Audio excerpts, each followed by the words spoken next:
আজকে শেখ হাসিনার মামলায় ৪৮তম সাক্ষী আলী হাসান জুনায়েদ সাক্ষ্য প্রদান শুরু করেছেন।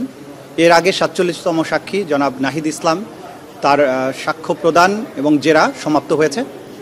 অন্যদিকে ট্রাইব্যুনাল ২-এ রংপুরের শহীদ আবু সাঈদের হত্যাকাণ্ড সংক্রান্ত যে মামলা, সেখানেও সাক্ষ্য গ্রহণ চলছে। সেখানে আয়ান নামে যে ছেলেটি আবু সাঈদকে গুলিবিদ্ধ হওয়ার পরে তাৎক্ষণিকভাবে রেস্কিউ করতে গিয়েছিল, নিজেও গুলিবিদ্ধ হয়েছিল, সে সাক্ষী দিয়েছে এবং সেই সময়ের ঘটনার পূর্বাপর বর্ণনা তিনি দিয়েছেন। কারা কারা সেই ঘটনার সাথে সম্পৃক্ত ছিল তাদের নাম সুস্পষ্টভাবে তিনি বলেছেন। ভিডিওতে তিনি নিজেকে আইডেন্টিফাই করেছেন, আবু সাঈদের আহত হওয়ার বিষয়টাকে তিনি আইডেন্টিফাই করেছেন। সেখানেও বিচার কার্যটা চলমান আছে।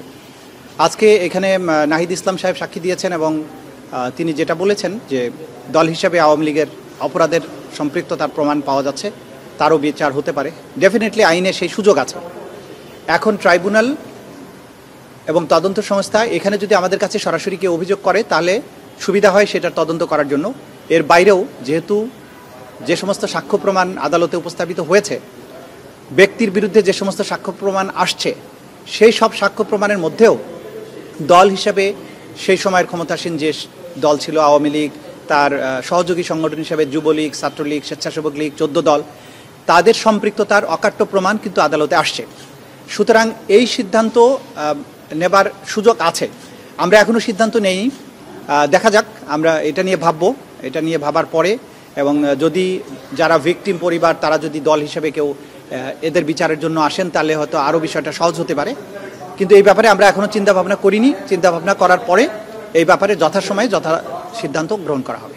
আপনারা নিজেরা করার সুযোগ আছে, কেউ অভিযোগ না করলে আপনারা তদন্ত সংস্থায় আমাদের আইনটা হচ্ছে যে তদন্ত সংস্থার কাছে যদি কোনো ফর্মে তাদের কাছে ইনফরমেশন আসে, তদন্ত সংস্থা যদি জানতে পারে যে এই ধরনের অপরাধ কোনো ব্যক্তি অথবা কোনো গোষ্ঠী অথবা কোনো দল, কোনো সংগঠন, কোনো এজেন্সি করেছে, তাহলেই সেটার বিরুদ্ধে তিনি তদন্ত শুরু করতে পারেন। সুতরাং এটা সুমোটো করার সুযোগ আছে তদন্ত সংস্থার পক্ষে। তো এর বাইরেও কিন্তু এই সুমোটোর সুযোগ থাকার পরেও ভিকটিম পরিবার এবং সারা বাংলাদেশে যারা আন্দোলনে অংশগ্রহণ করেছিলেন তারা কিন্তু সরাসরি অভিযোগ নিয়েও এসেছেন, তারা সাক্ষীও দিয়েছেন, সেটার ভিত্তিতেও তদন্ত হয়েছে। দু ধরনের পথই উন্মুক্ত আছে। কোন পথে আমরা যাব বা তদন্ত সংস্থা যাবে সেটা যথাসময়ে হয়তো আপনারা জানতে পারেন। কিন্তু সুমোটো ব্যক্তির বিচার করতে গিয়ে যদি কোনো সংগঠনের ব্যাপারে কোনো স্পেসিফিক ফাইন্ডিং আদালতের সামনে আসে, আদালত সে ব্যাপারে প্রয়োজনীয় আদেশ দিতে পারবেন। কিন্তু একটা সংগঠনের বিরুদ্ধে স্পেসিফিক্যালি সংগঠনকে আসামি করে মামলা করার যে বিধান পরবর্তীতে আইনে সংযুক্ত হয়েছে, সেটার জন্য কিন্তু তার বিরুদ্ধে তদন্ত হতে হবে, তার বিরুদ্ধে চার্জশিট দাখিল হতে হবে, তারপরে ফর্মাল চার্জ দাখিল করতে হবে, সেটা আরেকটা প্রক্রিয়া। কিন্তু ব্যক্তির বিচারের মধ্যে কোনো সংগঠনের সম্পৃক্ততা আসতেই পারে, সেই সময় সেই সংগঠনের ব্যাপারেও কিন্তু আদালত ফাইন্ডিং দিতে পারে। দুটো রাস্তাই ওপেন আছে। তাহলে আমরা যদি বলি তাহলে কোর্ট চাইলে এটা যখন বিচার হবে সেখানে কোর্ট চাইলে এখানে নিজে সেখানেও কথা বলতে পারেন। আর যদি তদন্ত সংস্থা মনে করে দলের বিরুদ্ধে আলাদা করে তদন্ত শুরু করে তদন্ত অন্তে তার বিরুদ্ধে রিপোর্ট দাখিল করার মাধ্যমে একটা ব্যক্তির বিরুদ্ধে যেরকম মামলাটা আনুষ্ঠানিকভাবে চলে, দলের বিরুদ্ধে বা সংগঠনের বিরুদ্ধেও সেটা করা সম্ভব। সাক্ষ্য গ্রহণ তো এই সপ্তাহে শেষ হচ্ছে, আর যখন শেষ হবে তখনই বুঝবেন শেষ হয়েছে। তো আমরা চেষ্টা করছি দ্রুত শেষ করার জন্য। আজকে যিনি দিচ্ছেন সাক্ষ্য, তারপরে ম্যাক্সিমাম হয়তো একজনের একটা সংক্ষিপ্ত সাক্ষ্য হতে পারে, এরপরেই ইনভেস্টিগেশন অফিসারদের।